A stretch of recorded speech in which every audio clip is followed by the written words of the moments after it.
Well, hello, everybody. Welcome to the next episode of BBS Film Productions FinalCuts podcast. And I have a special guest here. Actually, you're probably the farthest away that I've ever had a guest, ever. Oh, really? Yeah. So we have Wayne Donnelly here. He helps men, well, he's a business coach and also a hypnotist, which I can't wait to hear more about. He helps men create the best life they can through behavior, achievement, and mindset. He does this professionally and personally for people. So, Wayne, thanks for being on our show.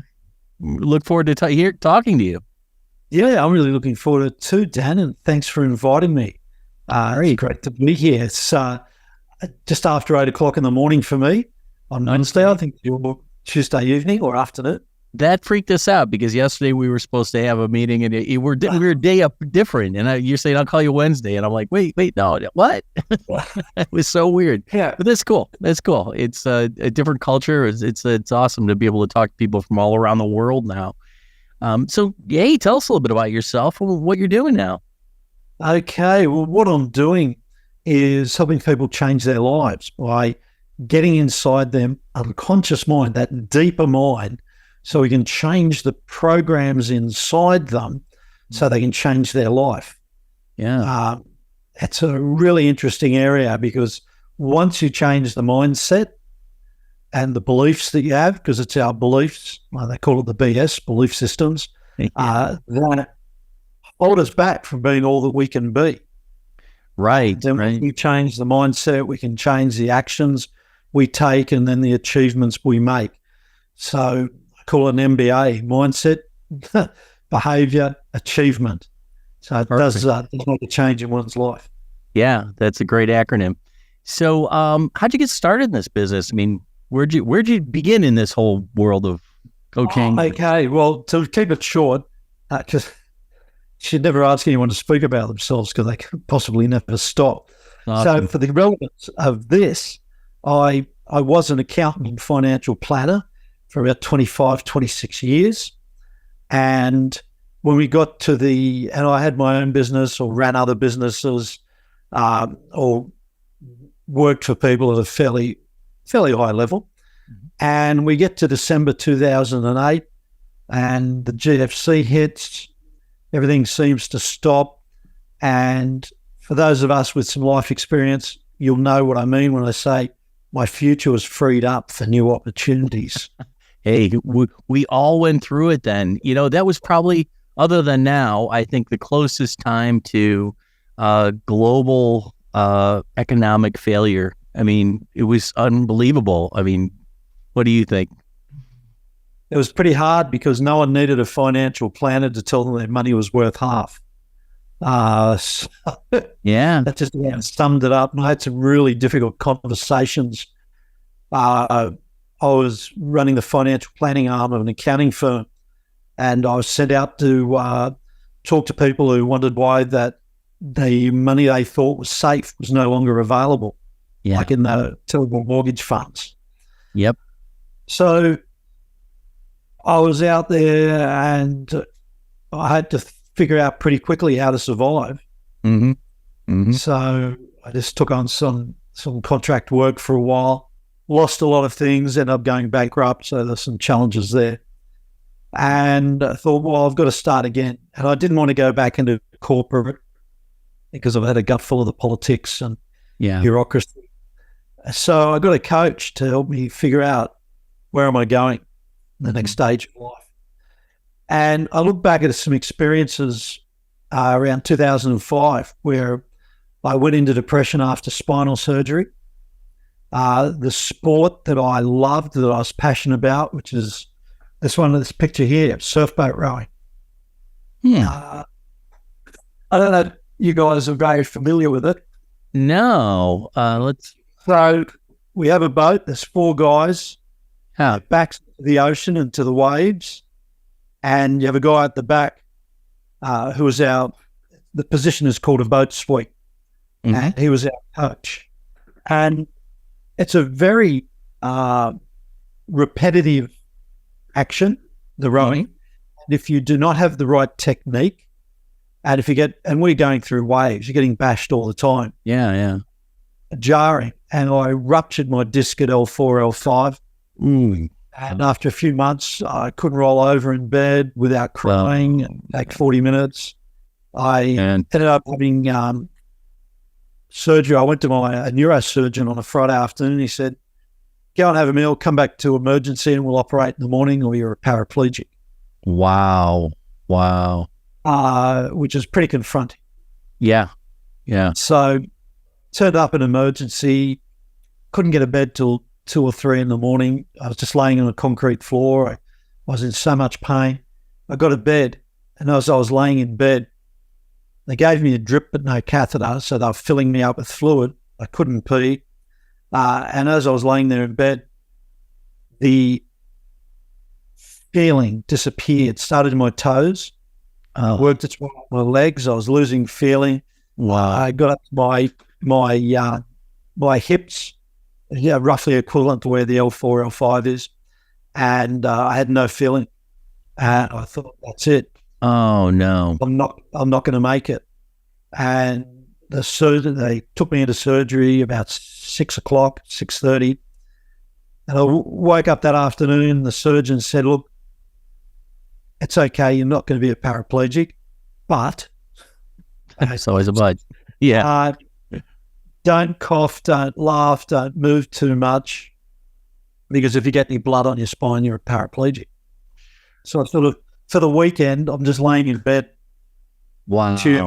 And so on in me. And just, how long did you have to do that? Until Monday morning, when the surgeon came back to work. And oh wow. So I was apprehensive. Yeah. Tense out of the weekend. Sure. And then on the Monday morning, he said, "Look, things have worked out well. You could, feel my toes. I could feel my toes and all that sort of thing." And he said, it's another but. He said, it had 2.5 liters of fluid on your bladder, which was the hospital's fault because they put in the drip, no catheter. Yeah. And he said, we drained it, but your muscles are probably so weak, you'll never use your bladder again. I'll give you 1 day to use it. You're going to pee 3 times, 300 mil. Oh, man. Like no pressure. Yeah. If you perform, you're okay. If you don't perform, then we whack in a bladder bag tomorrow morning. Oh, man. So I bet you tried your hardest. Right. That works against you too. Performance anxiety. Yeah, right. They know about that. Oh, so unfortunately, my fitness was on my side, had good muscle tone, and I performed. And I had a couple of days more, and then I went home. Yeah, I think that was Wednesday. And I was okay for a week or two, I think, because of the medications I had in hospital. And after a couple of weeks, I got a lot of pain coming back. Yeah. Fell into depression. I got up to about, I don't know if you have Panadine over there. Panadine. We have something called Panadine Fort. We got fentanyl. We got a lot of fentanyl over here. Oh, well, that's a big issue. That's the only thing we got. Yeah. So different story. I was taking a box of these every day. Yeah. And I was still arguing with my ex-wife at the time. And over the kids' money and stuff, usual things. And to cope with that, then I'd take a 6-pack of bourbon and cokes, as well as the 20 Panadine Fort I'd been taking during the day. Fell into depression. 4 months later, I took a box of opioids, which is like that fentanyl, and hid for a week. No one knew where I was, what I was doing. Pulled the sheets up, took the phone off the hook. And then I thought the following week, I'll get dressed and go to work via a local lookout.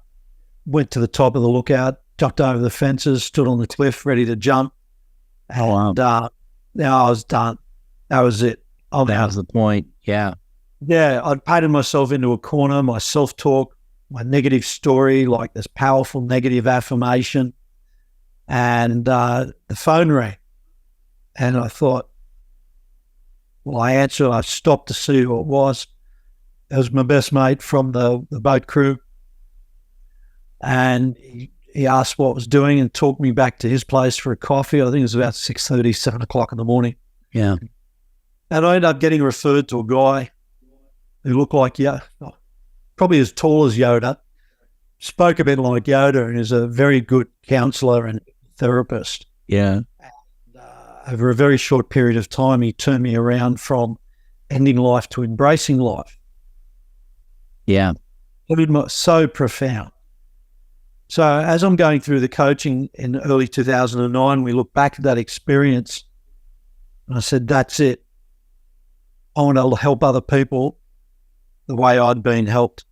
Yeah. So in 2009, I just immersed myself in doing my diploma in clinical hypnotherapy, doing my practitioner and master practitioner of neuro-linguistic programming. Yeah. And just jumped out there, started helping people change. And really, after you do the courses, after you do your training, it's the beginning of your training. Yeah. Because you're actually there in real life working with people where you get a lot of your learning. And so that's what I've been doing for the last 14 years. Okay. Now, you'd mentioned, I noticed that your profile says that you work primarily with men. Is that the goal? Or originally, now my focus is men. Mm-hmm. And I've always had that leaning towards it. I didn't focus on depression because you have to be careful about what you are involved in all the time. Yeah. Don't take on other people's energy. Mm-hmm. I mean, that's a training in itself. Yeah. When you're in that field of helping people to overcome their issues. Yeah. You need to be in a bubble. You can have empathy, but sympathy just takes you down. Yeah. Good to it. So because I had to do something, I took on a job as a business coach. Mm-hmm. So I was using... Wait a minute, you can always be a Robert De Niro lookalike. I'm telling you. Did anybody ever tell you look like him? You said that the other day. I know. I had to bring it up because if I didn't say it, the people are going to look at you and go, wow, that's Robert De Niro. Sorry. Okay. Don't mean to interrupt. Go. Me? Yeah, that's all right. Very good. I'm sorry to interrupt. I just had to say. Good to have a laugh.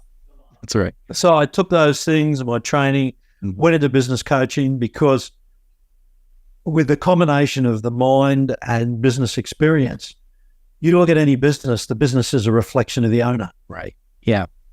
Yeah. So if that mind's not right, the business isn't going to be right. And true. And when a business owner complains about his employees, he's got to go and look in a mirror. So whose fault is it that those employees are working there? Yeah. Who didn't create the systems? Who didn't create the filters to get the best people with the best training, get the best results? That is so true. And so few people want to take responsibility for their actions. You know what I mean? And that's really what it boils down to. That's the first step to wellness is you have to take responsibility for what you're doing. Yeah. Look in that mirror. Mm-hmm. Some of the most powerful work is when I lead people to look in the mirror. Yeah. Or if we're on Zoom, look at that reflection. Don't look at me. Look at your own. Look at your face. Look at yourself as though you're eyeballing the truth. Yeah. So true. So one thing I wanted to touch on was you mentioned you're a hypnotist. Now, how does that play in your therapy, and how does that work? I was wanting to see if you could hypnotize me, but I don't think you could just without knowing me. But you never know. Oh, you could. Yeah. Not with that attitude, Dan. Sorry. I just thought. Good point. You got to want to be helped. I know. Well, I'll give you a quick demo. Did we do this the other day with the relaxation? I don't think so. No. Okay. Here's a quick one. This will take you to the edge. It'll demonstrate the power of your mind. You're not going to lose control. You're not going to pluck like a chook or a chicken, rather. Chook is a bit of an Aussie phrase there. Okay. Is that like a chicken? That is a chicken. Okay. You're not going to do this. Okay. Because this is all about, in this instance, it'll take a minute. It'll be a demonstration to you of the power of your mind. Okay. Reality you can create. So you can join in with us if you're watching this recording. Just close your eyes That's right. Just take a deep breath in through your nose, fill your lungs. And as you breathe slowly out through your mouth, just give yourself permission to relax. That's it. When you finish breathing out, take another deep breath in, filling your lungs. That's right. And this time as you breathe out slowly through your mouth, just imagine waves of relaxation are washing over your body, from the top of your head, down through every muscle, every cell, every fiber, cleansing, renewing, refreshing, relaxing even more deeply, washing out through your feet, the tips of your toes. Now do an internal scan and look for the most relaxed part of your body. It could be your left foot, your right foot, your left hand, your right hand, or somewhere else. And when you find it, acknowledge the most relaxed part of your body. You got it? Just nod when you got it. Tap into it and allow yourself to draw into the most relaxed part of your body and bring all this relaxation up into your eyes. First of all, into all the muscles and micro muscles in and around your eyes, until all the little muscles and micro muscles in and around your eyes are so limp, loose, and relaxed. They just take a holiday and don't do anything for a little while. So relaxed. Continue to draw this relaxation, this time up into your eyelids. And imagine filling your eyelids with your very own deep relaxation. Like liquid relaxation, you're pouring into great pools into your eyelids until your eyelids become so heavy with the relaxation. They're too heavy to open. They're so heavy with the relaxation, they just stay closed. So focus on this relaxation in your eyes, in the muscles of your eyes and in your eyelids, feeling the heaviness of the relaxation in your eyes until your eyes become so heavy, then just for a little while they won't respond to anything at all because your focus is only on the relaxation in your eyes. When you get to this point where your eyes are so relaxed they won't respond, they're so heavy with relaxation, they're so heavy they just stay closed. When you get to this level of relaxation, test them and you'll find while your focus is on the relaxation in your eyes, no matter how hard you try, in vain, while your focus is on the relaxation, your eyes won't open. So tell me what's happening for you, Dan. They feel like they're glued to the bottoms of my eyelids. Yeah, that's right. This is called eye catalepsy. It's a hypnotic phenomenon. Now, when I click my fingers, that's right. You can't. I did it already. Sorry. So if you're still watching and your eyes are closed, when you hear the click of my fingers, you'll be able to bring your awareness back to the external and open your eyes. And that would do it. That's a just in case for those people who don't. Dan. What was that like for you? It felt really good. You know what was weird? The most relaxed part of my body was the top of my head. It was just so calm. I was like, it was almost tingling. And I'm like, wow, this is really cool. You got it down. That's fantastic. I could see that. Yeah, it took 2 minutes. I'm sorry. It was twice as long as I said. But that's okay. Wow. Now, if I start looking later. Yeah, when we're going into that place, and you get that sort of response, then that's the gateway to going even deeper to do the reprogramming.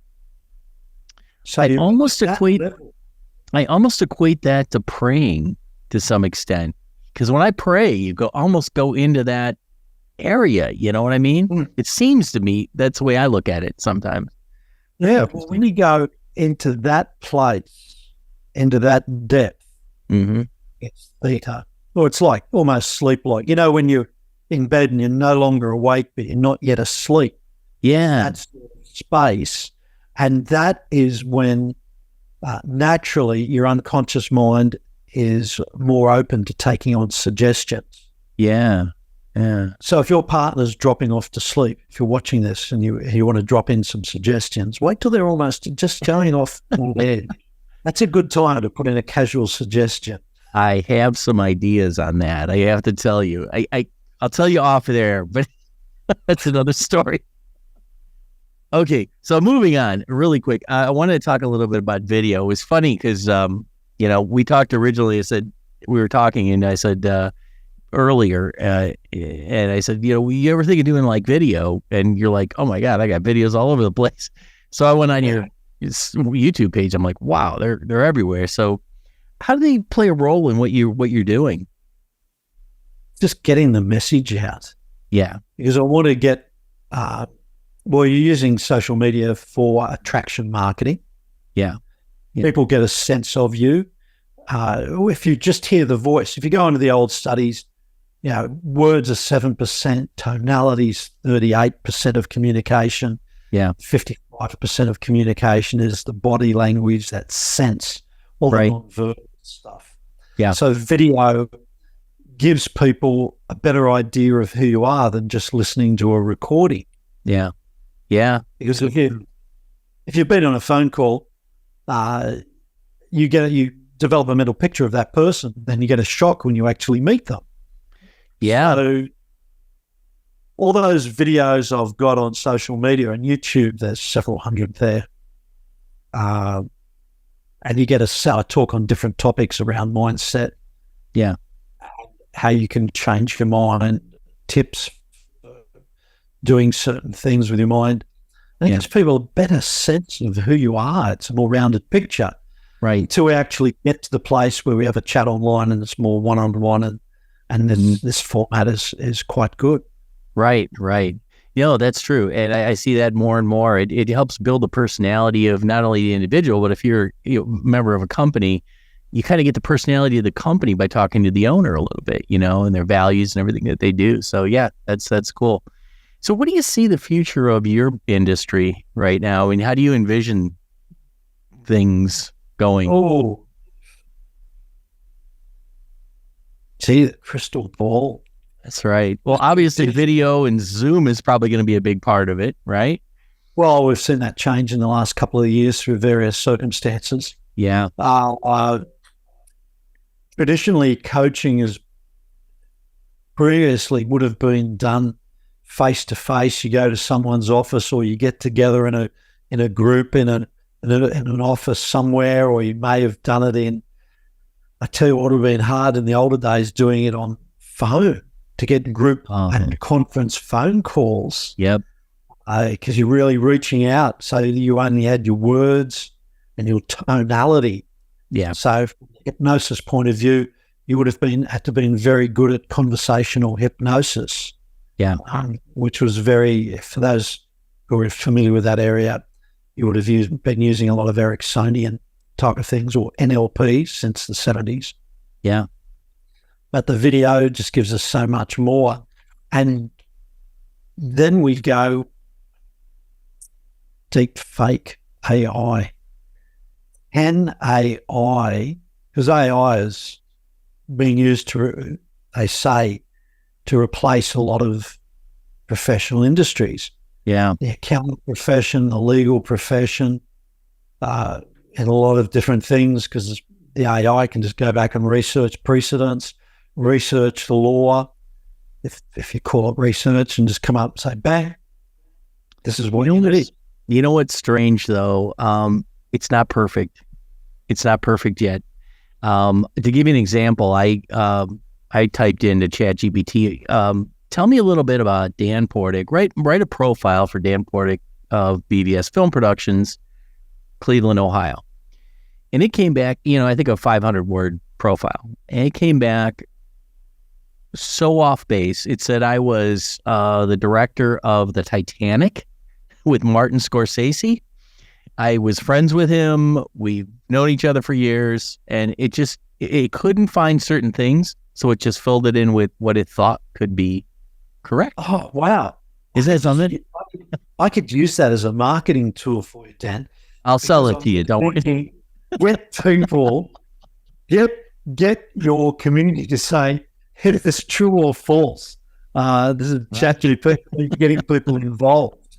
That's right. I'm going to do that. That's a brilliant concept. I don't know why it does that, but it's really weird that way. So then do we go to the next step where it's machine learning? Yeah. because then it can perfect itself, get the feedback, and keep improving and enhancing itself. And even with the coaching and therapy work, that is two things that are in that work. Me interpreting the responses from the client or the group to ask the next question, looking for them to make a breakthrough. That's one part of the work. The other part of the work is I've got no idea what's going on in their unconscious mind. Yeah. I don't know. I can't say, yeah, I know all about your unconscious mind.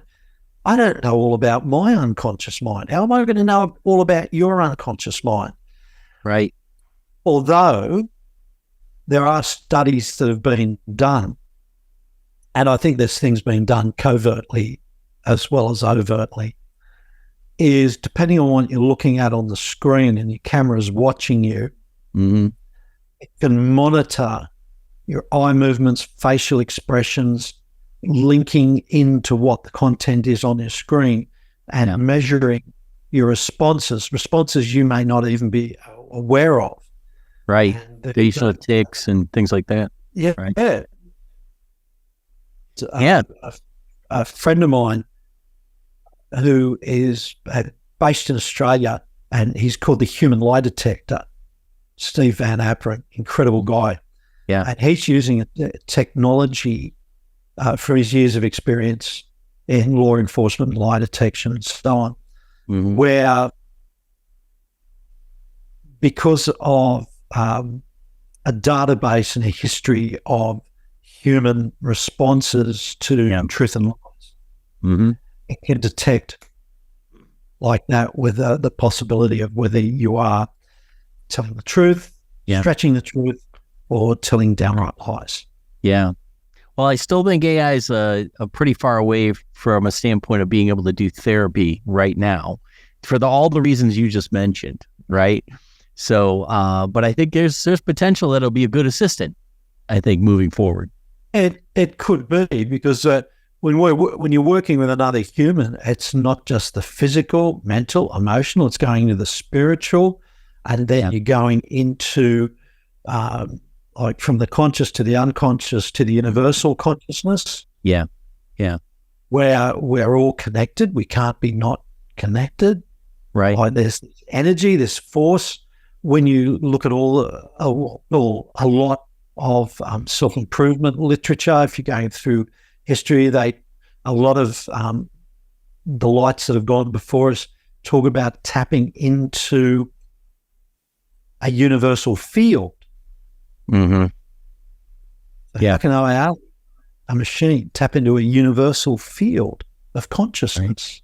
Right. Just who we are. That's deep. That's where I go, Dan. I see that. So what about someone new that's starting in this industry that wants to do what you're doing right now? What would you suggest a younger you starting? What would you tell them right now?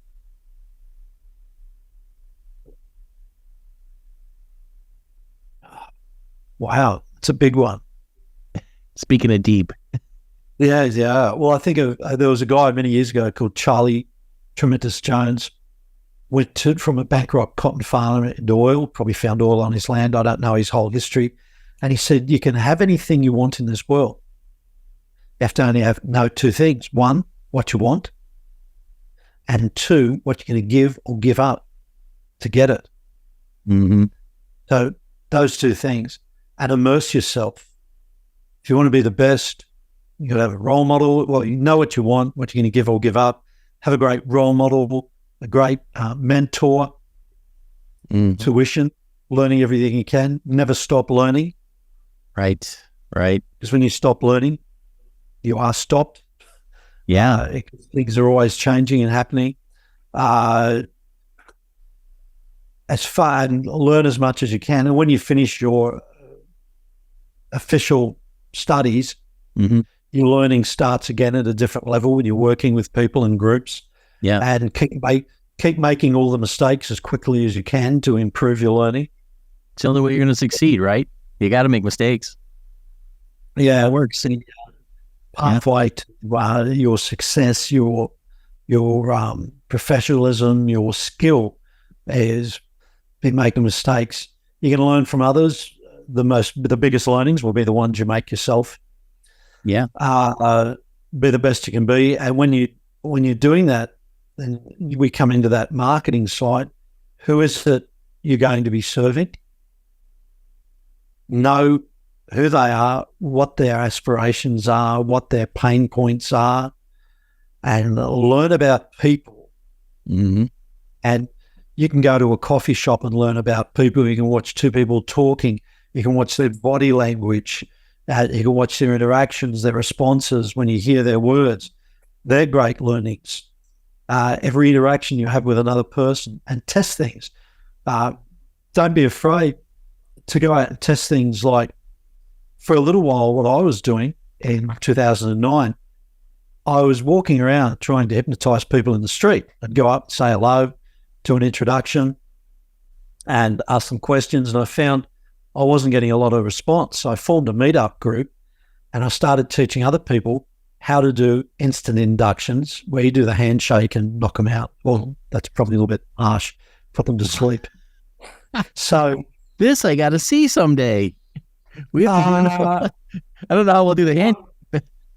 One of my videos going back to 2009 was, or 2010, and I was in the streets of Manly in Sydney, and I had a group. I'd been teaching them how to do these things. So I said, let's get out of the cafe and let's start doing it in a group. And we'd start hypnotizing each other. Wow. Or a crowd, draw people out of the crowd. And there's a couple of minute video from, I think, 2009 or 2010. It's had over 100,000 views now. Mm-hmm. About 120,000. And this young guy just comes out of the crowd. I look at him, shake his hand, sleep, gets his hand stuck, and can't unstick it even with his eyes open. Fit young man. Oh. Isn't that something? Wow. Yeah. So that is the way you're going to get your confidence. Go out there and do it. Right. And there's a process so that you can never fail. No. You're testing people. If they don't pass the test, throw that one back in the ocean, get the next one until you find people that are going to work with you. Yeah. Like compliance. So there's that. There's a couple of those type of videos where I'll go to markets. When I want to, it's sharpening the axe. If I want to really sharpen the axe, I'll get out there. So I'll do it in the streets publicly, and it's very, very confronting. You got to reframe things. You just got to keep at it until you're good at it. Yeah. And then also, as an aside, to also sharpen the axe, I was doing comedy hypnosis shows. Mm-hmm. So when you're in front of a couple of hundred people and you don't know who's going to get hypnotized, you don't know who's going to respond, and you've got to be able to sort them out when they get on stage. And then you've got to be able to produce a show which entertains people and give people a good experience so they feel better when they leave the show than when they walked in. Right. Wow. That's another level of skill development. So when I've got people one-on-one or in a group online, no problem. Wow. Push yourself to the limits and then keep pushing. How far can you go? Wow. That's good advice. Very good. Well, Wayne, I got to tell you, this has been very interesting. And I know when I first talked to you, I was like, I got to get this guy on the podcast. When you said hypnotist, I was like, wow, this is cool. So it was really interesting. And I think our listeners are going to get a lot out of this. So if anybody's interested in working with you, how can they reach you? It's a very simple, just send me an email, because I imagine most of your listeners are going to be in the US or North America. So just send me an email, hello@waynedonnelly.com. So that's WAYNE. Oh, you can see it on the screen. DONNELLY.com. Right. And we'll tee up a chat, because I always like to speak to people, scope it out, see what the things are that they're wanting to rearrange in their mind, or what goal they would like to be able to achieve over a given amount of time. And we scope it out and see what we can come up with a solution for them. Wow. Well, fantastic. Well, I really appreciate you being on our show, and I'm sure you'll be hearing from some of our listeners shortly. So, good. Awesome. Thank you. Thanks so much.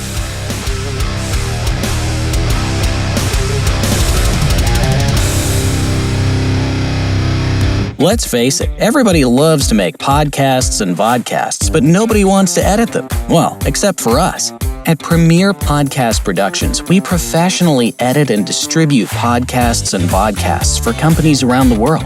Our process is simple and affordable, allowing you to stay focused on what you do best, developing great content and building your subscriber base. From recording and editing to final distribution and marketing, we can help every step of the way to make your podcast stand out and get the results it deserves. Contact us today at premierpodcastpros.com to take your podcast to the next level.